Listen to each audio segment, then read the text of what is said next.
반갑습니다. 요즘 뭐 더 코로나 이 바이러스가 심각해지고 있는 것 같은데 각자 조심해야 될 것 같고, 또 이런 상황 속에서 우리 그리스도인들이 어떻게 처신을 해야 되나, 이거를 말씀을 준비하면서 많이 좀 생각을 해봤어요. 그래서 이 사도 바울이 로마로 가는 그 여정을 통해서 우리 인생이 또 이 하늘나라로 가는 그런 여정인데, 그것을 좀 이렇게 비교하면서 생각을 좀 해봤습니다. 이런 얘기 하는 거 들었어요. 나는 하나님의 자녀이기 때문에 그 하나님의 보혈의 피가 나를 지금 다 씻고 있다.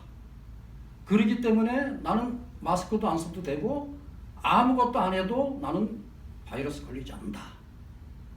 이렇게 해서 왜 예배 못 드리게 하느냐, 그런 얘기를 하는 신앙인을 제가 들었어요. 그런 인터뷰를 직접 보여줬어요. 그럼 여러분 어떻게 생각하십니까? 믿는 사람이 그 얘기를 할 때 과연 나는 그것을 어그리할 것인가? 저 사람 얘기하는 게 맞나? 나도 믿는 사람인데 주님의 보혈의 피가 나를 씻어주시고 지금 나와 함께 있다면 코로나 바이러스가 나를 침입하겠냐? 이런 믿음을 갖고 있다는 거, 한편으로는 부럽지만 또 한편으로는 자신이 없는 거예요.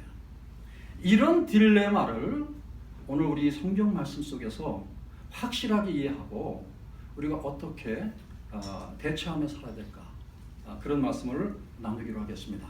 잠깐 기도하겠습니다. 아버지 하나님, 감사합니다. 오늘 또 부족한 종을 이 단 위에 세웠습니다.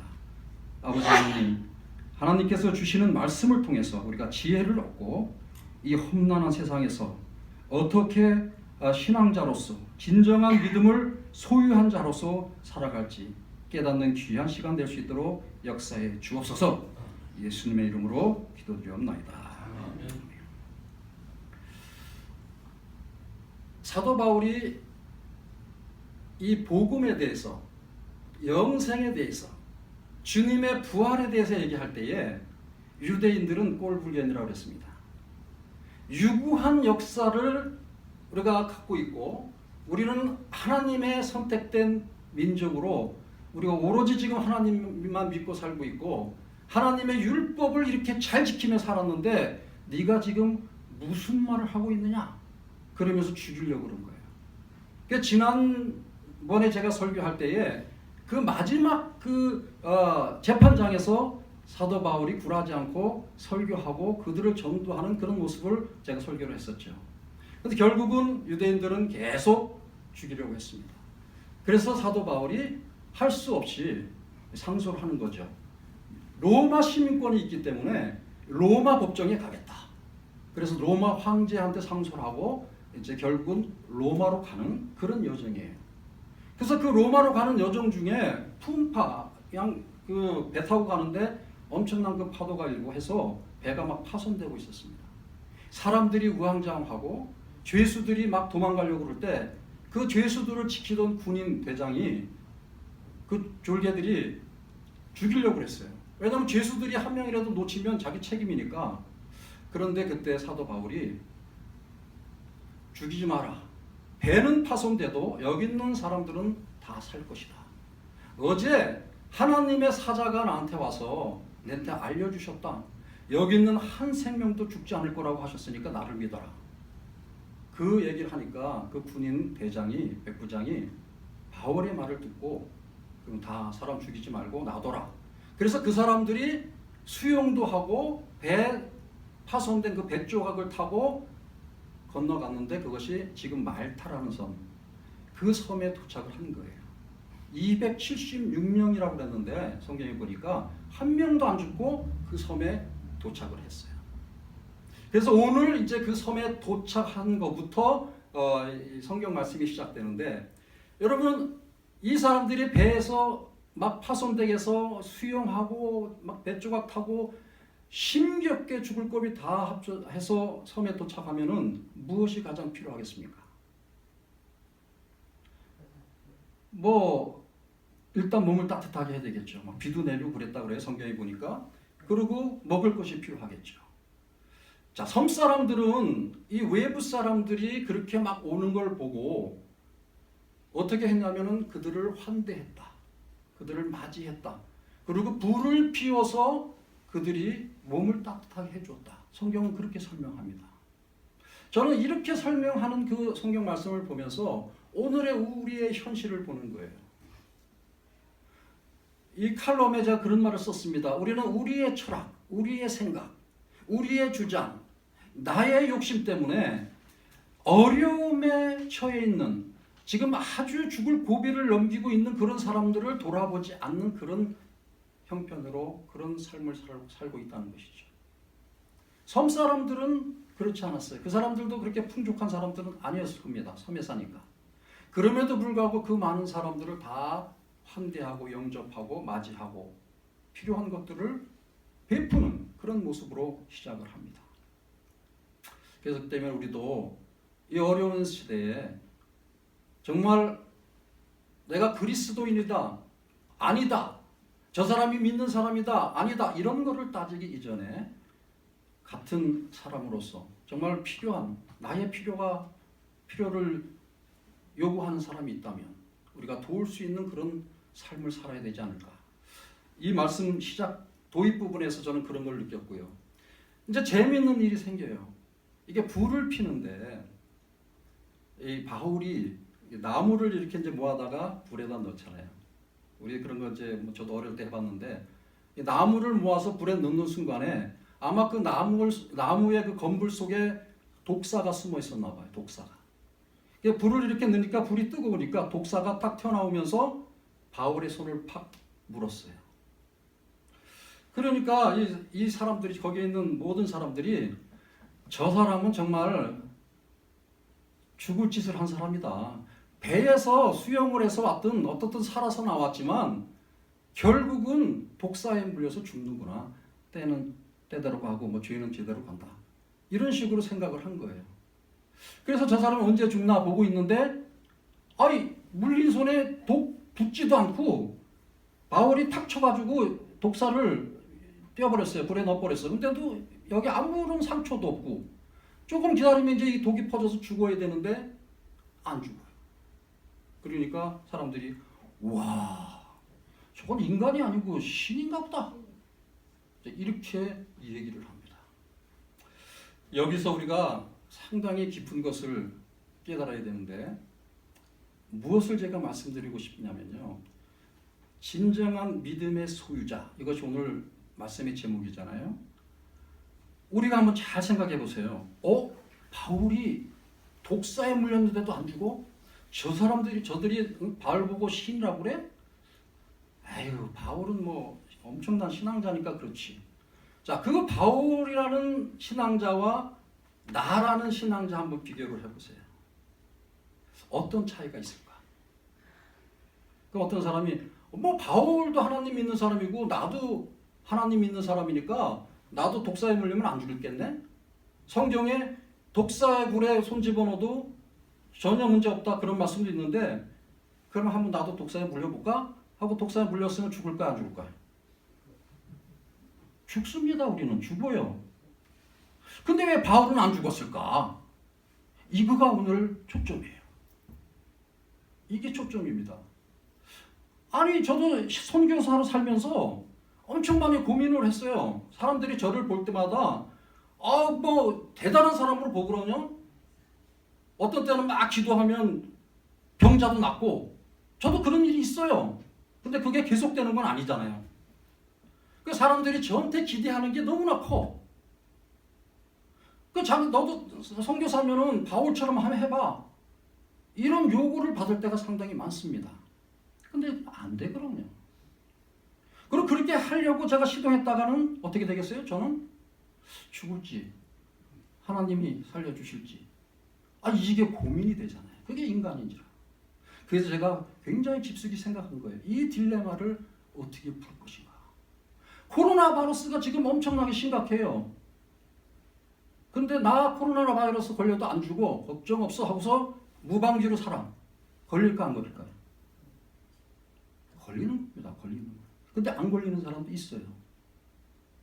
이게 참 아주 굉장히 심각한 딜레마입니다. 그래서 이 말씀 속에서 우리가 잘 봐야 되는 게, 자, 그들이 바울을 뭘로 생각했습니까? 신으로 생각했다. 바울이 진짜 신이었습니까? 우리하고 똑같은 인간이었습니다. 신이 아니었어요. 그런데 그들은 왜 신으로 생각했을까요? 뭔가 비정상적이니까. 보편적인 면에서는 독사한테 물리면 다 죽어야 되는데 저 사람은 다 죽어야 되는데도 불구하고 살았으니까 저 사람은 신이다. 이렇게 생각한 거죠.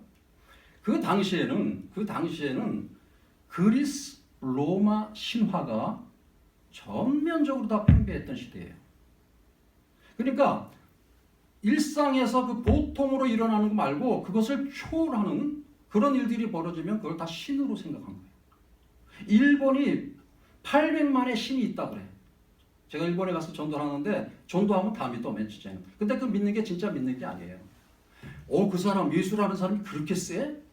예수 믿으면 뭐 그냥 금방 그렇게 돼? 그럼 신이네. 그렇게 생각하는 거예요. 똑같아. 이 섭사람들이 바울을 신으로 생각하는 것처럼 그렇게 나보다 강하고 일상의 그 보통적인 걸 넘어선 초월적인 일만 생기면 다 신으로 생각하는 그것이 그리스 로마 시대나 지금에도 있다는 겁니다. 요즘은 뭐가 신이 됐습니까?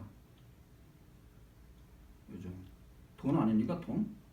돈이면 뭐든지 다 하니까 나는 돈을 믿는다. 그런 사람들이 상당히 많습니다.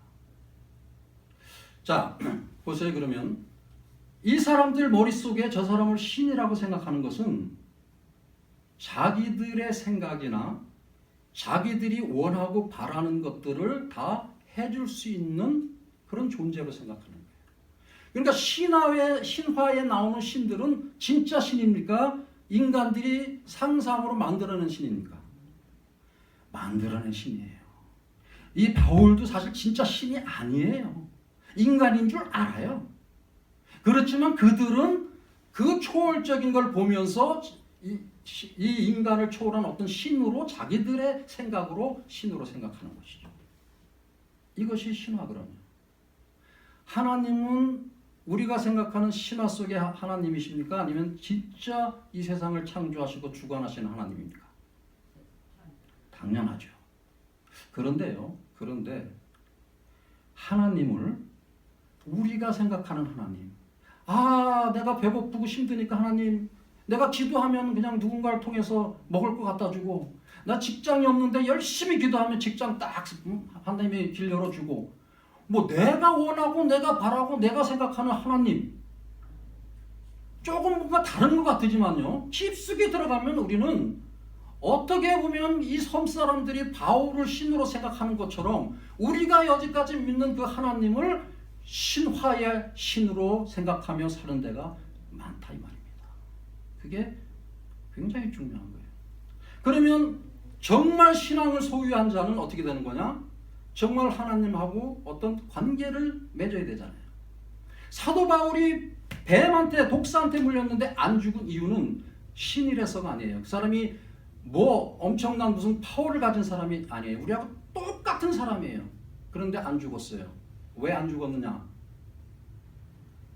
성경을 제가 자세히 보니까 그 이전에 쭉 읽어보니까 하나님이 사도 바울에게 직접 나타나셔서 나는 너를 사용해서 너를 로마에 보내서 그 로마에서 예수의 부활과 그 영생에 대해서 전하게 하겠다는 하나님의 미션을 직접적으로 사도 바울에게 주었습니다. 성경에 이렇게 딱 나와요. 그러면 만약에 독사에 물려서 섬에서 사도 바울이 죽으면 어떻게 되는 거예요? 하나님이 주신 그 사명, 하나님이 주신 그 미션을 수행할 수가 없게 되잖아요. 그러면 하나님이 실패가 되는 거예요. 그러기 때문에 여기서 구분을 할 수 있나요? 그런 하나님의 실제적인 미션을 수행하는 하나님으로부터 그런 명령을 받고 하나님이 보호하고 인도하는 사람은 독사에 물려도 안 죽어요. 그 미션이 수행될 때까지. 왜? 하나님이 지키니까. 근데 아무 미션도 없고 하나님하고 아무 관계도 없고 그냥 내가 만든 하나님, 그냥 내가 기도 열심히 하면 하나님 들어주실 거야. 그럼 하나님이 들어주셨는지 들어주지 않으셨는지도 확인도 안 하고 그냥 신앙생활하는 사람들 많거든요. 그런 사람들이 어디서 주워 듣고 독사에 물려도 안 죽는데 우리 믿는 사람은 그리고 물렸을 때는 어떻게 되는 거예요? 죽는 거예요. 죽는 거예요.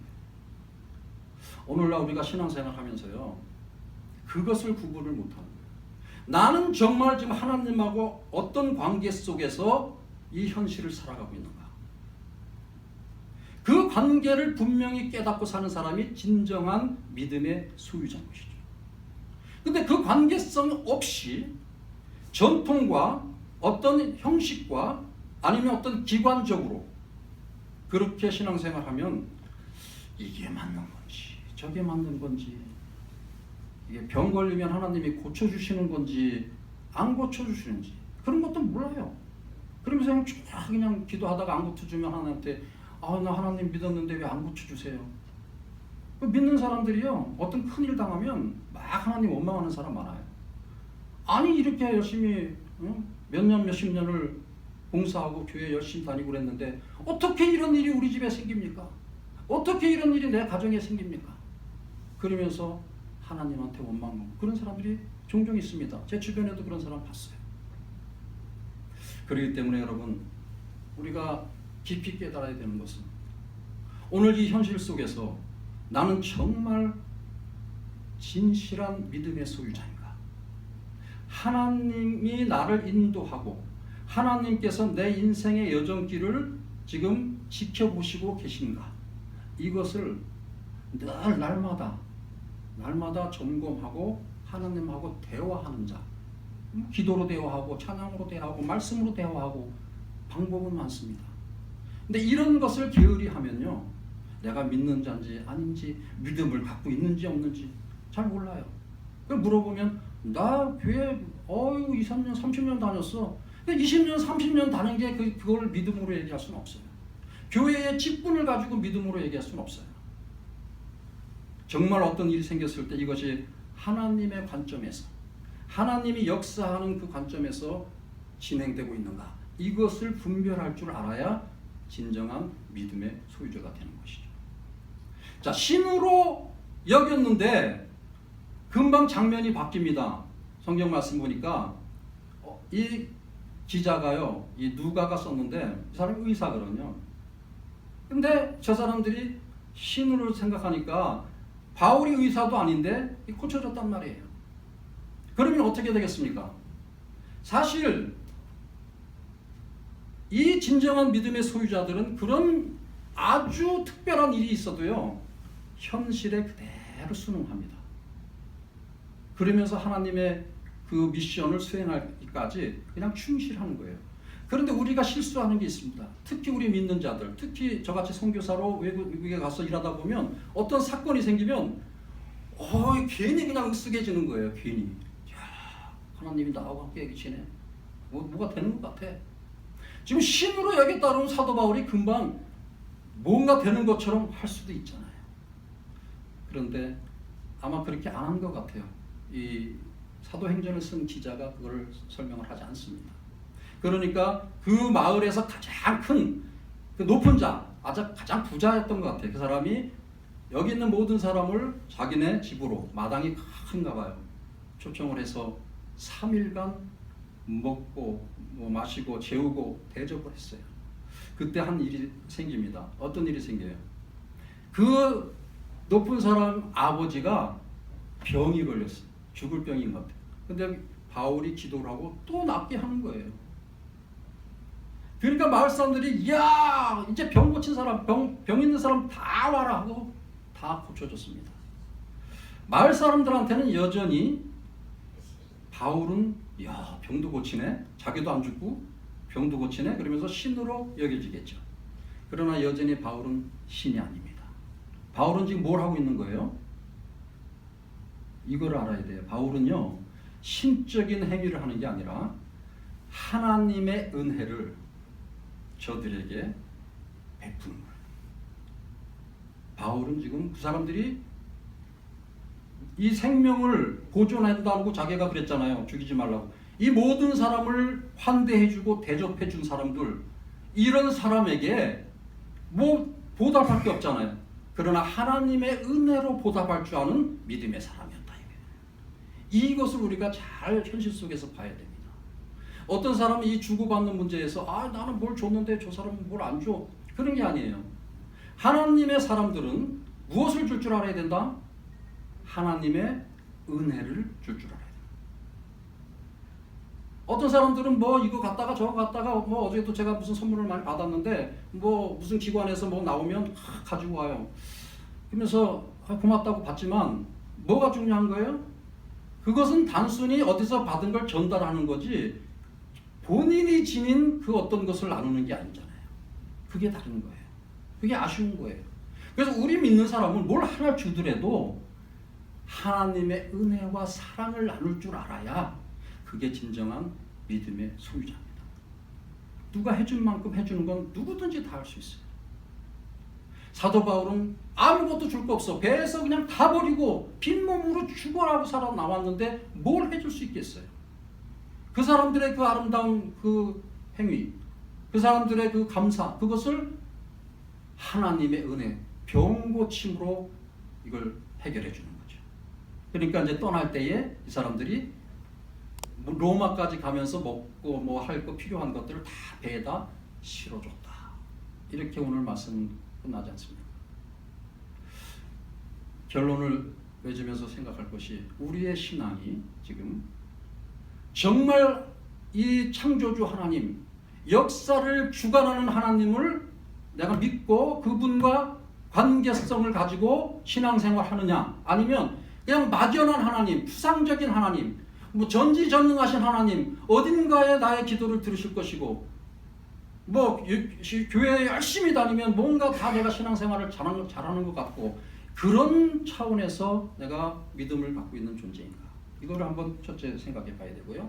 두 번째, 어떤 문제가 생겼을 때 그 해결점이 어떻게 나와야 되는가. 내가 신앙자라고 해서 하나님께서 행하라고 하나님께서 주신 어떤 소명이나 사명이나 어떤 미션, 그런 것들을 확인하지 못하고 내가 결정해서 할 때는 반드시 실수가 있고 잘못하면 죽을 수도 있다.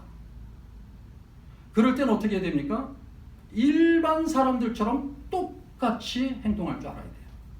법도 지켜야 되고 뭐든지 똑같이 할 줄 알아야 돼요. 그러나 하나님께서 특별한 사명으로 바울처럼 했던 사람은 법을 초월할 수 있어요.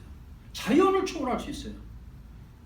그런데 우리가 다 믿는 사람이라고 똑같이 그런 사람하고 그렇다고 생각하는 건 잘못된 신앙이죠. 그래서 우리 신앙자들은 일상생활에서 일반 사람들이 생각하는 그것과 똑같이 생각하고 행동하되 조금 더 믿음이 발전해서 하나님께서 나를 사용할 수 있는, 나를 통해서 내가 살아있는 하나님이라는 것을 증거할 수 있는 그 입장이 될 수 있도록 그렇게 나를 내어드리고 나를 사용하게 하신다면 얼마나 아름다운 신앙생활이 될 수 있을까요? 그러면 나만 좋은 게 아니잖아요. 지금 바울을 통해서 섬에 있는 많은 병자들이 고쳐졌으니까 그 병자도 좋고 그 가족도 좋고 그것뿐이 아니잖아요. 이 사람들이 지금 로마에 떠나려면 276명, 이게 어마어마한 거예요. 사실은 그 먹을 거 이런 거 마을 사람들이 전부 필요를 채워줬다 그러잖아요. 놀라운 일입니다. 이것이 지금 한 사람, 하나님 앞에 바로 서서 하나님의 미션을 수행하는 한 사람의 그 행동 속에서 하나님이 주시는 그 은혜를 베품을 통해서 또 다른 사람들, 이 또 다른 사람들은요 안 믿는 사람이 많아. 사도 바울처럼 다 신앙 가진 사람이 아니에요. 죄수도 있고요, 군인도 있고. 근데 그런 사람들도 전부 다 혜택을 받는 거예요. 우리가 믿는 사람은 그런 존재가 돼야 돼요. 나의 삶을 통해서 나만 유익한 게 아니라 내 가족, 내 주변에 있는 사람들, 그 사람이 비록 신앙인이 아닐지라도 그 사람들이 혜택을 받게 되면 어떤 일이 생길까요? 나중에라도 관계성을 잘 맺을 수가 있어요. 나중에라도 내가 무슨 얘기할 때 그 사람이 어떻게 돼요? 신임을 할 수 있어요. 저 사람은 그냥 목사인 줄만 알았더니 이 목사 이상이야. 자기네 교회만 사랑하는 게 아니야. 그 마을 사람들 전부 다 사랑해. 이런 식으로 나가야지. 이게 정말 아름다운 신앙생활 아니겠습니까? 근데 그냥 내 교회만 챙기고 우리 교회 교인 아닌 사람은 마치 뭐 나하고는 관계없는 사람처럼 그런 게 많아요. 이 교회 열심히 신앙생활할 때는 그냥 얼마나 친했는지 몰라. 근데 무슨 일 때문에 뭐 다른 교회로 가면 그다음부터는 끝. 왜 그런지 몰라요. 우리가 그렇게 살면 안 됩니다. 나를 통해서 내 자신뿐만 아니고 내 가족과 내 주변 사람들과 그 내가 모르는 사람도 전부 다 하나님의 은혜를 입게 하는 그런 신앙생활. 그것이 진실한 진정한 믿음의 소유자라고 저는 생각합니다. 우리 모두가 정말 내 신앙을 한번 점검하고 더 나아가서 중요한 것이 어떤 큰 일이 생겼을 때 어떻게 처신할 것인가 하느님하고 꼭 물어봐야 돼요. 상담을 해야 돼요. 내가 진짜 믿음이 있는지 아닌지 누가 판단해요? 하나님이 판단하거든. 하나님이 미션을 주시거든요. 근데 우리가 판단을 해. 왜? 직분이 있기 때문에. 내가 목사인데, 내가 선교사인데, 또 뭐 그런 어떤 타이틀 때문에 아닌 걸 기능으로 생각할 때가 너무나 많아요. 이런 부분들을 우리가 조심하면서 서로에게 유익을 주는, 특별히 그냥 유익이 아니에요. 뭐 물건 주고 뭐 밥 사주고 그런 유익이 아니라 그들이 정말로 필요한 것을 하나님의 은혜로 하나님의 역사로 채우는 그런 은혜. 그것을 우리가 베풀 때에 정말로 모두가 축복된 생활을 할 수 있지 않을까 그렇게 생각합니다. 여러분 모두 진정한 믿음의 소유자로서 모두에게 특별한 은혜를 베풀며 사는 그런 아름다운 성도의 생활이 되기를 축원합니다. 기도하겠습니다. 아버지 하나님 감사합니다. 오늘도 사도 바울의 그 로마까지 가는 여정을 통해서 하나님이 베푸신 그 은혜를 나누는 그러한 말씀을 우리가 보면서 앞으로 우리가 이 땅에 어떻게 살아야 할지, 어려운 시대를 어떻게 극복해야 될지 아버지 많은 생각을 하게 되었습니다. 우리의 마음을 감찰하시고 또 우리의 행동을 이끄시는 아버지 하나님, 우리를 통해서 하나님께서 살아계시다는 것을 우리가 증명할 수 있는 그런 진실한 믿음을 소유한 자로 살아가게 하옵소서. 예수님의 이름으로 기도드립니다. 아멘.